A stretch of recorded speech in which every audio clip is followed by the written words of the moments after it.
Sean Whaley is furious. He's upset. The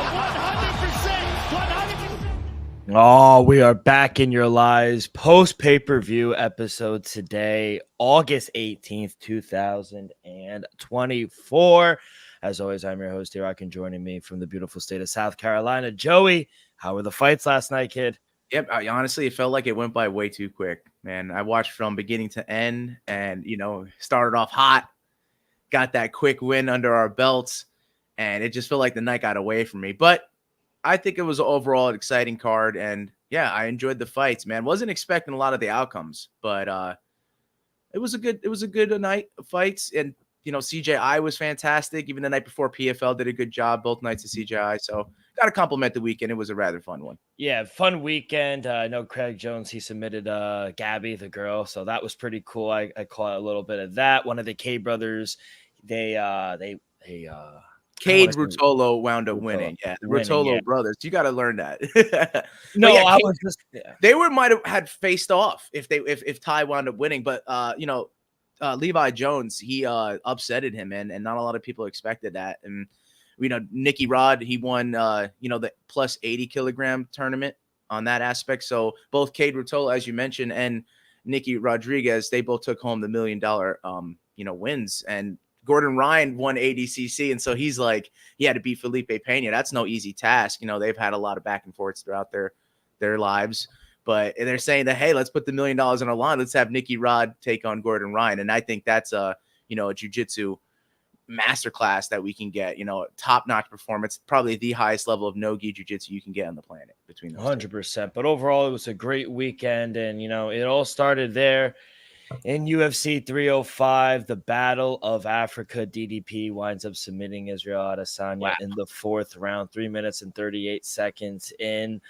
I'll say this off the bat, kid. I thought in the beginning, I thought Izzy was very cautious. I thought both fighters were very cautious. It kind of looked like midway through the second and most of the third, Izzy was putting it together, and he looked sharp. He looked like his old self on the feet. I thought his striking was more crisp. Definitely looked way better in this fight than he did in the Sean Strickland. I thought the time away was useful, but he took too many big shots. That one in the fourth on the side of his head didn't look all that bad, but it felt like every time DDP touched him, he went back and it hurt him. And I guess he just never recovered. I thought the main event was good. I know a lot of people didn't like it. I thought it over-delivered, honestly. I thought both fighters looked really good. Izzy was picking up steam in that third round to the fourth.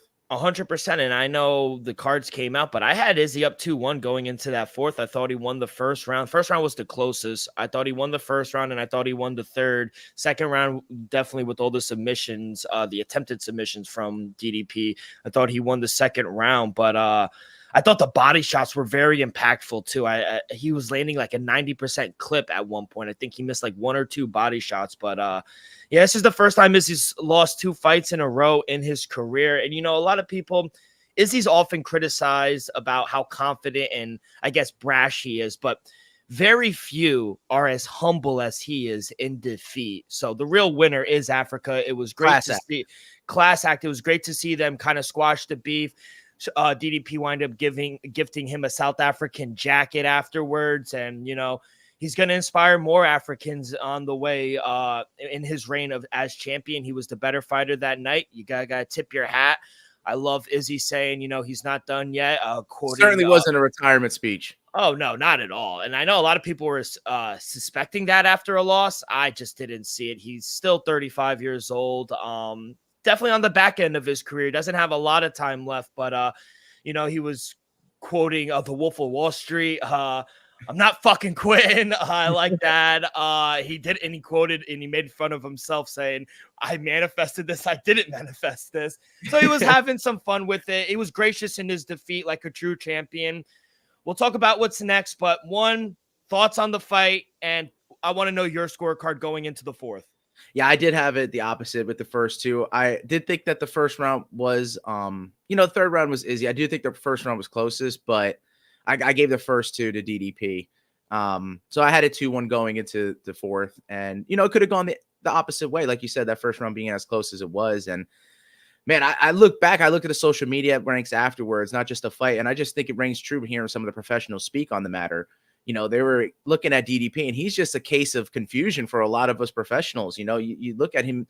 Marvin Vettori came out and said it's a perfect description of what he said. He goes, well, DDP, man, you miss by a mile, and then the next punch he throws connects flush on the chin, and he dives in for an ankle takedown and misses completely. Next thing you know, he's throwing a high amplitude double leg. You know, it's like the craziest thing. He has your back, and then he sinks in the choke. So, I mean, DDP is just something freaky, bro. It's like so unorthodox, so irregular to see a man move like that in there. We talked about the front leg kicks that he able to just kind of whip them in there, as you know, Izzy is throwing that rear leg kick, and you could see how much damage you can do, but we're not seeing the damage that DDP is doing with those little front leg kicks. I mean, it's impressive to see. And it just, like you said, man, it just seems that his punches are heavy.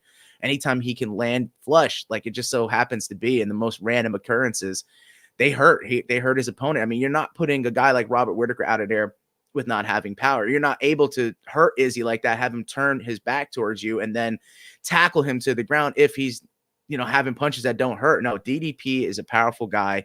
He has the ability to grapple. He has the ability to do everything you want out of a champion. And also kudos to him for after the fact squashing it as well on his end. I mean, he just looks like a dominant champ right now. And Izzy came in prepared, came in shape, came in motivated, and he brought the best fight I think he could to him. And it looked like the fight was maybe going into his favor if he were to able to keep up that pace for Izzy. But as we saw, I mean, it could have gone that way. DDP turned the tide and made it his fight. So kudos to both guys. It takes two to tango. But, man, I mean, DDP is the champ right now, and he's a defending two-time champ. And, man, I mean, what's next for him? You know, maybe we get Sean Strickland. Izzy is the type of guy that he'll do favors for the company. He can do anything he wants right now in his life. And, I mean, he can, like his mom said in the previous title loss, to say if he decided to hang it up now, he wouldn't have to do anything else in his life. He's made it. So Izzy, I think what he'll do next is probably give forth, just like DDP will with Africa. I think Izzy will give forth to the next generation of fighters in New Zealand, Australia, Africa. I mean, you name it. I think Izzy's going to be at the forefront. Yeah, 100%. Real quick on the DDP punches, heavy. I mean, yeah, they're very unorthodox, kind of lunges a lot. And like sometimes he would miss by a mile, but then he'll clip you on the end. And it just always felt like it did more damage than Izzy's punches were doing. The uppercut was landing, but it kind of felt like DDP was not eating them, but I guess wearing them a little better than Izzy was wearing. For everything that's next, and I think the main question is what's next for Izzy, and I want to talk about him real quick. I love Alex Perez saying, I'll come down to 185. I'm gonna fuck. He's gonna avenge Izzy. Yeah, it was amazing. Trolling him, but which doesn't put it out of the realm. I don't doubt Alex Perez doing that. But I'll say this for Izzy, I think he stays at 185 unless he makes the full commit to 205, which I think it's a little later in his career. I think there are still fights at him on 185. Maybe not the best matchups, maybe like a Brandon Allen or a Nassourdine Imavov, but there are definitely fights for him. And I expect a quicker turnaround. I don't expect another long layoff because I think the long layoff was good. There are a lot of signs in that fight. Like you said, the tide was turning. If it kept standing on the feet, Izzy was going on to win that fight. It's just he got clipped and he never really recovered. And you got to give credit to DDP on that. But I'll say there are a lot of positive signs you could look. Him, Eugene Berryman, they could look at this fight and say, you know what? We did some really good things in this fight. Yes, we didn't get the outcome we wanted, but we can make a quicker turnaround. We can fight one more time, maybe December, maybe January. But I think we're going to see a quicker turnaround, and I think he stays at 185. Yeah, that little 4 through 7 spot could work. Maybe the exception of Cannonier, but Imavov, Vettori, Allen. As we know, Vettori and Allen had that altercation in the casino. Brendan Allen charging, Vettori landed a couple shots and Vettori responding back. So, I mean, yeah, Izzy could, play placeholder to any of those guys. Or, I just see that he's been there to the light heavyweight division. He's done that and it didn't work out so well. If he's dealing with some issues of power at the middleweight division, don't think it will bode well for him, especially with bigger guys who can also use the grappling. I think he's going to stay at 185. So I think to your point, he's going to be right here. man, if Alex wants to go down, maybe you have that fight. I mean, that could happen, you know, because like I said, it'd be hard for Izzy to go up. So, but like I said, he'll be a team player. He'll be doing anything for the company. They call his number. He's going to take that fight. And I do expect that maybe if they, you know, if he wants to stay active, maybe we get him at like MSG. I mean, that would put butts in the seats. Izzy going to MSG would put butts in the seats. Him going to fight at the end of the year for the last card, I think would sell good for the pay-per-view. So there's a lot that they could do for both guys. But obviously, I don't think the end is near for Israel Adesanya. Yeah, no, not at all. Now for the champ, moving it forward, his manager did come out, say, you know, in the future, maybe we do go up to light heavyweight. I see that maybe in a year's time, but I think right now, Dana White did come out and say Sean Strickland is next. But I would say this, Joe. Robert Whittaker goes out there and he beats the boogeyman in Khamzat Chimaev and knocks him out. You can't deny him at that point. Yeah, but how about the opposite? What if Chimaev goes out there and does something wonderful? I still think he's a fight away then. I still think you would give it just because you had that's fair. All the disappointments we've had. And I bet you not only as fans we have a bad taste in our mouth, but I bet you the UFC does as well. They're kind of on edge. And he's not reliable as opposed to Sean Strickland and Robert Whittaker. So we'll see. I do think, gun to my head, I do think Sean Strickland gets the next fight. But you mentioned it earlier when we were talking about this. His resume, you can't deny what DDP is doing. 9 fights in a row. He's won, I think, 10 professional fights in a row dating before UFC. But he beat Robert Whittaker, Sean Strickland, and now Israel Adesanya, 2 Hall of Famers. I mean, you can't deny DDP anymore. He's legit. Yeah, arguable 3 Hall of Famers, man. I mean, the guys that he fought prior to that were easy wins, man. I mean, go all the way back to Jolton Lutterbach in KSW. That was an impressive win. Lutterbach's very dangerous on the feet. And then, like you said, every time he made it to the UFC, except for the Brad Tavares fight, he got a finish. So the dude's something special. It's just very interesting to see this type of character, this type of athlete hold it down like he has. It's very awkward, but man, kudos to Dricus du Plessis. 100%. I think the real winner is the continent of Africa, you know, them squashing it. And he did say if they ever make a return to South Africa and they have a fight there, he would love to defend. Were they ever in South Africa? I don't know. That's what DDP was saying, but I'm new. I don't remember ever them being like, Johannesburg or anything like that. I don't remember that. Well, so if they ever would expect them to go there if they were to go to South Africa. If they ever do go to South Africa, DDP said he would love to have that rematch with Israel Adesanya, and I think that would, oh my God, it would sell out. Talking about selling out, the gate for last night, $5,477,097. Attendance 14,152. That sold out? I don't know if it's sold out. It looked a little small, if I'm being honest. I mean, on TV, I guess it was the blue walls. It kind of looked I you know what it reminded me of when you were down in AC? Yes, exactly. Good call. Very intimate, but I liked it. It seemed that everyone in the the audience had a good seat in the house, just like you did. 100%. But credit the champion, Dricus du Plessis, middleweight champion, biggest win of his career. Yeah, certainly. Kai Kara France, Joe. Don't blink. Yeah. I mean, what a statement. I mean, I was on Kai Kara France, as you know, but I did not expect this result. What a performance. People were sleeping on him, and I think the time off was great for Kai Kara France. I think he deserves a title shot next. He has history with Pantoja, but also, I know we talked about Izzy kind of finding his rhythm. I also thought Steve Ursay was kind of figuring out Kai Kara France later in the first round, but then he kind of got. And also, I'm not going to complain, but Kai Kara France also stepped on his foot when he had knocked him down the first time. That's part of the game. Bro. That's part of the game. And I'll say this: he stick clipped him. Now, a lot of people want to argue early stoppage time. I guess you can make an argument for that, but realistically, Joe, how long was it really going to last after that? 4 or 5 seconds? I mean, probably not much longer. Yeah, not much longer. Give it up for Kai Kara France.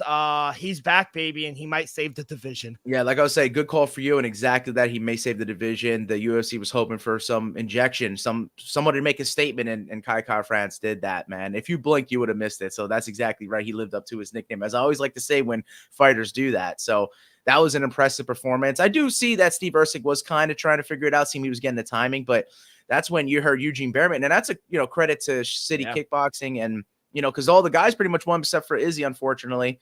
It was a good night for them overall. And as soon as they called out, you know, I think he called out something about changing his pattern of the striking. You know, he did step on the foot, but, you know, he launched that right to set up the left. And that left just snuck in there and just caught Steve Erceg and just stunned him, man. And then with the right hand to finish to close the show, man, it was an impressive performance. I really didn't expect that from Kai Kara-France. So, like you said, the time off, it helped him a lot. And I do think the time off, going back to the Izzy fight, I think it helped him. But I think we got to give a lot of credit to the champ we mentioned before. And Steve Erceg as well for being there, being in the hometown. You know, it's disappointing losing in front of your fans, but I'm sure he'll be back. And with a loss, he'll be looking to rebound, and I'm sure he'll be doing the UFC some favors as well by, you know, being a matchup for a lot of guys in that division. I mean, this is what Steve Erceg's 5th UFC fight. So like, let's he be honest. He could be back here in the next 4 or 5 fights. 100%. I mean, Astro Boy, I think he was ahead of schedule. Let's just say that he already fought for a title. I think a win over Kai Kara-France was going to get him another title shot. So yeah, he'll be back. He's young. I think he'll learn a lot from this. And you can't underestimate a guy like Kai Kara-France who has dynamite in his hands. I know a lot of people are advocating maybe him and Amir Albazi run it back. Nah, I don't like that. That doesn't move the division like we need it. Brandon Morando's not going to fight for a little bit. You got Brandon Royval fighting Tatsuro Taira and another title eliminator, I think. So I think either you give Kai Kara-France the title shot. They have the history with Tough. That's the last time they fought in, I think, 2018, 2017. So I think they have it. Maybe you put it at the MSG card or T-Mobile Arena because I don't know what's going on with Connor or Michael Chandler. But I like that fight for him. And Steve Erceg, like I said, he'll be back. A Kai Kara-France future ticket would have paid out. Oh my God. And let's go to the other guy. Like you said, City Kickboxing. Dan Hooker is an absolute savage. I mean, he ruined so many parlays last night, and I'm not even mad. I'm not even mad. I mean, he took everything Gamrot gave him, and he kept walking forward. Even in the corner, he's laughing while getting. I fucking love this shit. I go. If you're a coach, you just say, fuck it. Like, let's just go out there. I love this guy. I love it. I got goosebumps when he said that. I was like, I love this fucking guy. But you just can't put this guy away, man. I know a lot of people scored the fight 2-1 for Gamrot, and I think they have an argument for that. But I'm fine with the decision. I think you could clearly make an argument for Hooker, especially in that third round where he kind of took it away. Yeah, exactly. Yeah, he was highly motivated, bro. He is a new fighter. You know, I after the fight, Arnold Allen, you know, had no tattoos, comes out against Claudio Puelles, and he is tatted, inked up, bro. That he's turned it around completely. So, you know, back-to-back split decision wins, but I mean, wins nonetheless. We thought Dan Hooker was down and out, so he looks so impressive, to be honest. Just the grit, determination to make it back here in the position that he's in. We've argued that Gamrot deserves a title shot over him when if he made a statement.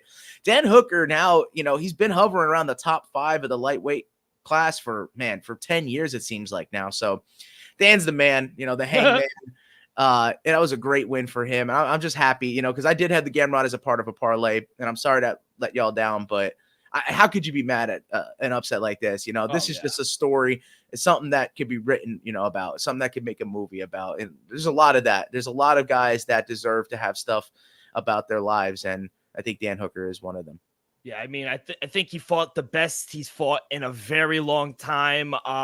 Nevertheless, though, I think him, Dustin Poirier, too, would be nice. Him, Gaethje would be a fucking violent. If they're not done, sign me up. Maybe blonde versus blonde, Oliveira, Hooker. I mean, there are a lot of fun fights. He moves all the way up. This was a huge win for Dan Hooker, and I think he's one fight away. Obviously, Islam fights Arman, but if he goes and knocks out a Justin Gaethje or a Dustin Poirier, I don't know if Dustin wants that as his retirement fight. I don't know if that gets him up. But if he goes out there and knocks out a Justin Gaethje or Charles Oliveira, he's next.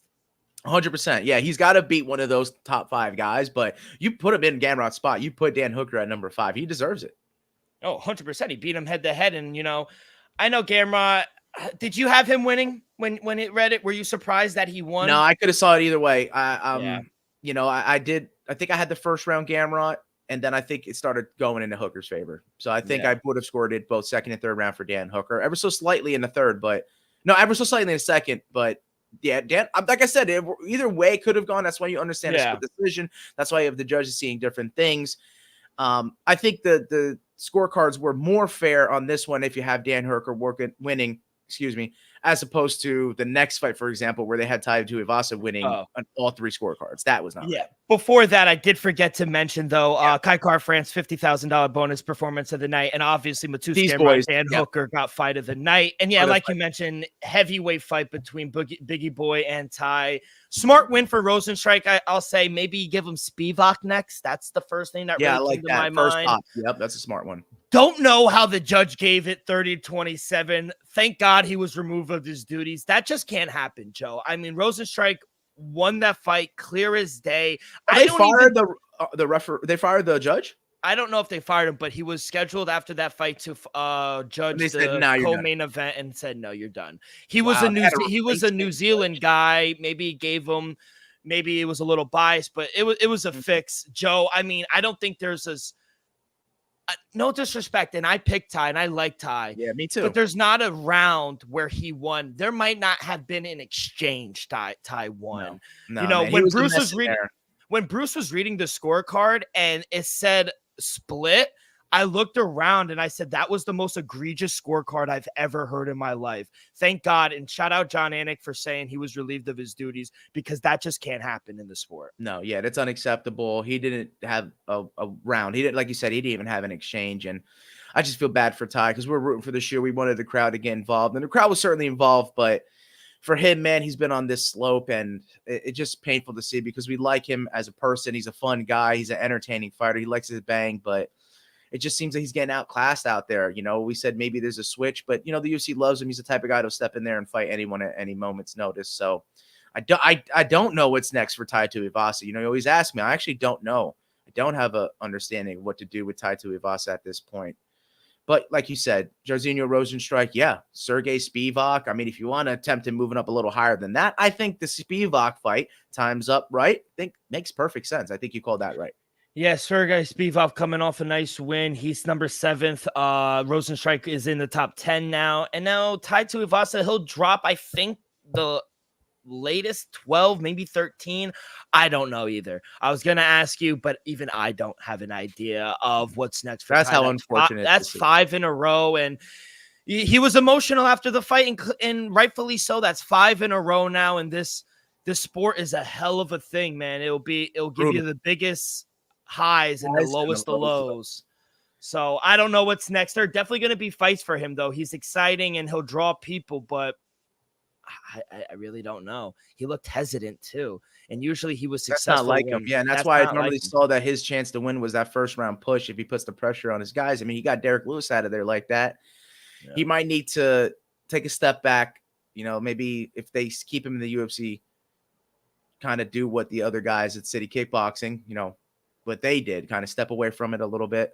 If he does step away, kind of retool everything, maybe a little strength and conditioning. Not that he's not strong, but maybe, you know, maybe cutting a couple pounds, like help him be a little faster in there and stuff like that. You know, obviously his weight is where he's carrying the power around his punches and stuff.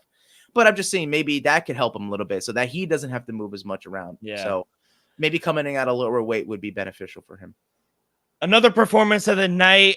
First time in his career, the Leech Liang Zhang got knocked out. I mean, Carlos Perez. I mean, this guy, talking about highs, bro. I mean, this dude, yeah, he had the highest of highs, bro. No one has finished a Leech before. He might as well be the dark horse in the welterweight division. His accuracy, his precision, it was impeccable last night. And I'm telling you, Joe, you heard the punches on the TV. Yeah. And I go, he is tagging. He's smoking him, bro. Every shot landed and you felt it and you heard it. He's just the type of guy that after going rounds and sparring with at the Muay Thai practice, you go in the back and have a cigarette with, because he's just that type of dude, bro. And he said it. He wants to smoke cigarettes. He's not. Yeah. It don't matter. I mean, look, the Thais, bro, they smoke chain smoke and will kick your ass. So, I mean, those Muay Thai guys are vicious, dangerous, and he's got skills to back it up. It seems he's got a good gas tank, even though he does the smoking. And, bro, he's got hands, and it seems that he's way far ahead of most Dana White Contender Series, as the announcers were saying, than most of the guys coming out of the DWCS. By far. And I think he's ready for a top 15 fight. I truly do. I say do it. Shoot, like you said, strap a rocket to this dude. I'm just happy where the UFC's at with all this talent they're pulling in, man. I love where the divisions are at. Seeing guys like this, it just breeds that these divisions are healthy. These weight classes are great. Let's go to the featured prelim. Weird one. I thought it was a smart heel hook by Walker. Bad on Taffa for not knowing the rules. I know he's upset, but when you're screaming in pain, even I know your job as a referee is to protect the fighter. To protect the fighter, and he doesn't know. You could have pulled something. You could have tore something immediately. You screaming in pain is you verbally tapping. So, and then slapping Walker when he should be slapping himself. I mean, he's just a sore loser at that point. It didn't even matter to me that he lost. I don't know if it was necessarily like, you got to understand the culture with our Aussies. Like, I don't think that was a hurtful slap. I think it was like, all right, you got me. I do think it was like that. I think they cleared it up after the post-fight conference too. I think Junior Taffa came out and said, but even to put your hands on him, it's not like you're do it in the fight. You had DC said you had all chance to do it in the fight. Do it in the fight, but and he didn't. That's what I think. That's just what the attitude was. It was after it was like, you got me. I don't even think I actually disagree. I think he was so mad that he didn't even know the rules, and he's over here celebrating, and the guy goes, you didn't fucking win. And he kind of tried to disrespect him a little bit, but you had every opportunity to do that in the fight. So in the fight. That's why I said DC's fight. But didn't they clear it up in a post-fight? That's what I remember. I have no idea. Okay. I was watching most of it on mute. That's like my thing. I like to do it because you get unbiased. Well, unbiased, and also you could get not sidetracked, but you could get influenced by the crowd and whatnot. So didn't like that. But yeah, I thought it was a good win for Walker. Kuraba, though, I think he's going to be kicking himself. If he goes back and watches to see the tape and why he didn't win, I don't necessarily, a lot of people were calling robbery, but Ricardo Ramos, the ground time, the control time late in the fight kind of stole it away. Factor. It does, absolutely. And you thought the opposite would have been for Culibao. You thought that would have been his game plan, but the fact that he got it countered to him, man, it just iced his game. So it was a 100%. Very much of a letdown performance. But that's why I stay away from the fight, because I just said that, it was no much value in the favorite. Maybe you saw it a little bit of dog, but he could have lost the fight too, Ricardo Ramos. So that's why I stayed 100%. away. But it can't be a robbery when it's that close, I would argue. So just a very close fight. I got to find more room here. I got to find more room because she's going to get enshrined very soon. King Casey that wasn't a close fight. She dominated. Fantastic performance. The best Casey O'Neill's looked in a very long time. The version of last night is what I've been expecting for a while now. Santos, great. She's still young. She has a lot of time to make adjustments. I think I would have pumped the brakes on what you said, maybe a future champ. She has some time, some way to go, but still a very good prospect. Yeah. The last minute replacement probably didn't do her any favors, but Casey O'Neill has improved a lot. We thought a lot of her when she was undefeated. She had those 2 losses, but maybe those 2 did a lot for her. Maybe, go back to, square root of things, go back to basics and train harder than ever. And I think she looked really good in shape, and her striking was crisp and her grappling was even better. So, she's back into the division and she's a threat. She's absolutely right. Yeah, 100%. Jack Jenkins, big win. He did what we all thought he would do to Burns. Took him a little bit. I thought he could have got him in there first. It could happen in the second, and then he just put the pain on him in the third. Herbert Burns getting carried out for the 3rd consecutive time. Yeah. Is he a quitter? You have to hang it up. I hate to say it. I just want him to be healthy, and maybe he can compete in jiu-jitsu because I know the Burns brothers have sublime jiu-jitsu, but man, I don't want to see him get beat up like this nonstop all the time. This trauma is going to affect him in the later parts of his life. So he needs to make a decision for what's best for him, his family, of course. Obviously, we don't want to sway him to retire or anything like that. That's not our job. But, when you get concerned for a person's health, I think that's when you really take it into consideration. Yeah, we're not in the business of retiring fighters, but it's just bad. It's bad scenes after. It's not like you're just losing and, it's competitive. You're getting smoked in and out of the cage. So tough loss there for Herbert Burns. My boy, Tom Nolan, I think he's still a work in progress, but, he has potential. I think solid potential. And I think he learned, how to use his frame correctly. He didn't put himself in harm's way and for any reason. And, he got out of there with a nice win against a tough Alex Reyes, I would say.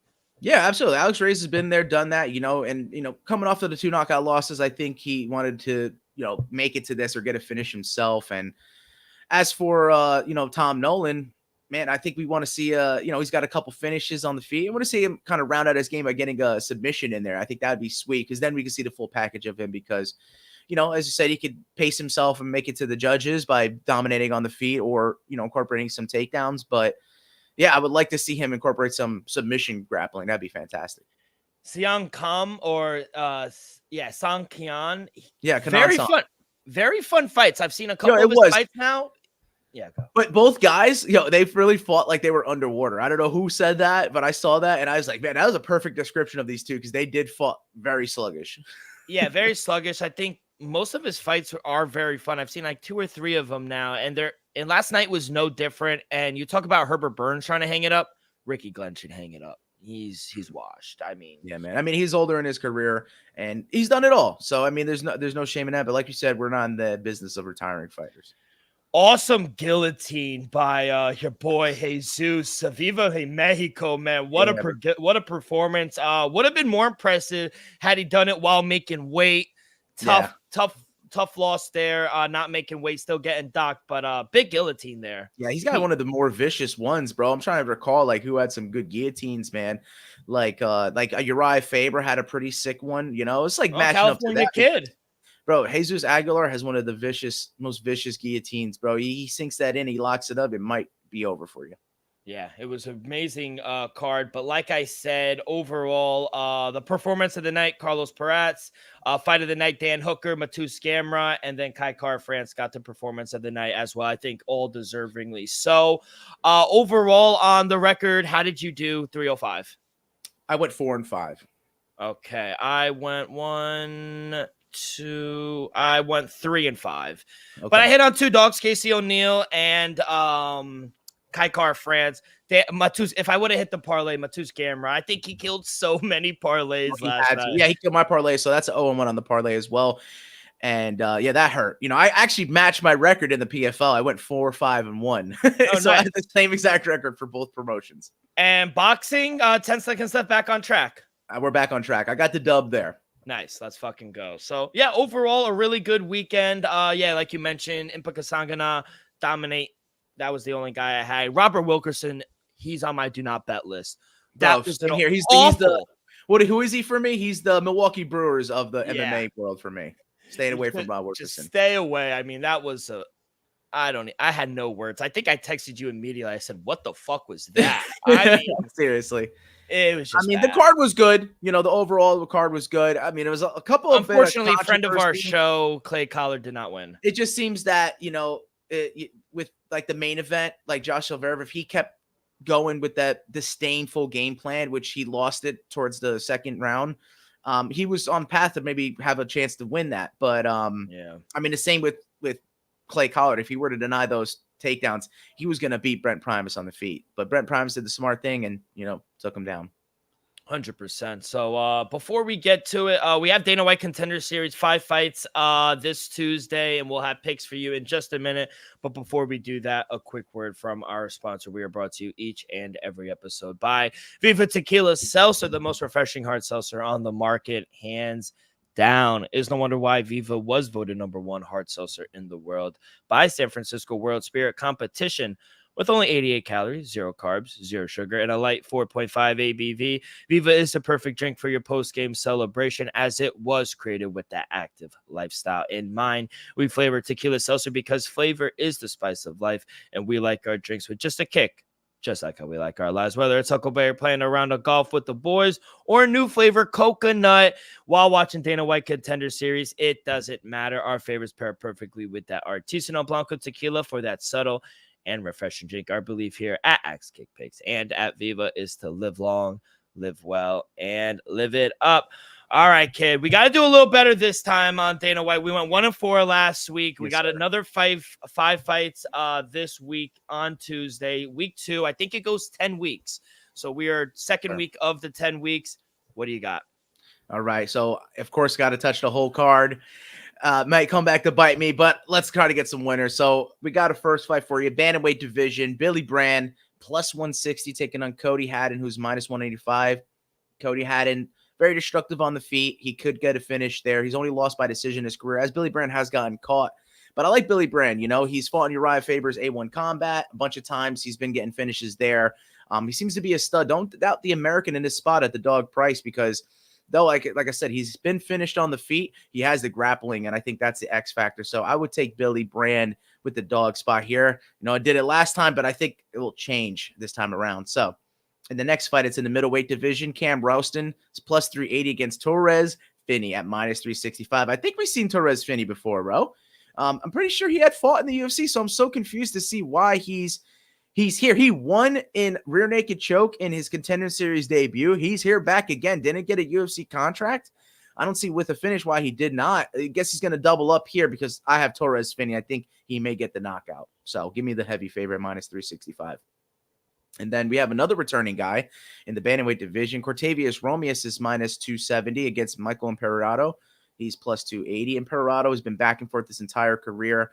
And coming off of a win, it's most likely that he will lose his next fight. Back and forth, back and forth. A lot of inconsistency. We've seen it once before. I mean, with fighters, we will see that again. It seems to rear their ugly head when it's like that. So, Octavius Rome's been here before. He lost to Ramon Tavares. We know Ramon Tavares to be dangerous. He got a win in his UFC debut. So now that Romeus is back, I think he can right his wrong and make it to the UFC. So he probably need a finish against the level of competition he's up against. But give me Romeus minus 270, laying the chalk, just get a win. So we've made it to the co-main event of Dana White Contender Series. Rizvan Kunayev is taking on Hugo Cunha. Cunha, he's fought in one. Kunayev, I'm pretty sure I've seen it in a PFL. Do you remember seeing him fight Renan Ferreira? He beat Renan Ferreira. Yeah, I think so. He's now going to fight Francis Ngannou. So we know how good Renan Ferreira is. If it wasn't for the positive drug test that Kunayev had, he would have a win over Renan Ferreira. I think that speaks highly of him. Hugo Cunha not finding very much success in other promotions and now trying to make his breakout into the UFC. I don't see it. I think Kunayev's the right side. He's a heavy favorite, but let's go with him. Minus 500. I would also favor it to be finished inside the distance. So I'd take Kunayev inside the distance, whether he wants to knock him out or finish him with a submission. And then in the main event, did a little research. I didn't see anything about Andres Gustafsson, Bane being, Alexander's brother. But if you see something between now and then, post it up and let's see if that's the truth. But I'm going with him. I don't think Pat Peelett at his age and, size discrepancy is going to be able to get this. So I got favorites and everything as opposed to last week where I had dogs and everything except one. I got favorites on everything except for the first fight where I'm taking the dog. So that's Dana White Contender Series for this week. And now imagine if all the dogs start barking. That'd be amazing. But yeah, hopefully we see some knockouts and some finishes like we did because that's what we know Dana loves. So hopefully, and all the guys that winners, because 4 out of the 5 winners got contracts for the UFC. So seems you need a finish to make it into the UFC. Yeah, and I think that's what the boss man wants to see. But no news, no fights broke over the weekend, nothing in boxing as well. So any last words, kids, before, hey, we're back at the Apex, baby. Chair in the air first, Hayo Bahayo. Yeah, I'm hyped, man. I will get right back into it again next week. I didn't see anything for like the middle of the week. I guess there's nothing lined up. Maybe nothing on Friday even. So, all eyes will be on, like you said, the Apex for Saturday. Yeah, and then I think in 2 weeks or maybe next week, it's WWE Berlin, Bash in Berlin. So we'll see. But that's going to do it, guys, for this Sunday edition of XK Picks. On behalf of our sponsor, Viva Tequila, Joey, myself, make sure you guys follow along social media on Twitter and on Instagram at XK Picks. You guys can follow us wherever you get your podcasts. If you missed it, Apple Podcasts, Spotify, Stitcher, wherever you get your podcasts. We go live on YouTube as well, so make sure you guys go hit that like button, subscribe, rate, give us a review. Leave in the comments who you'll be betting on for Dana White Contender Series this weekend, but all that good stuff really helps the show grow tremendously. So be a friend, tell a friend. Good luck this week, and we will see you guys on Friday. Peace.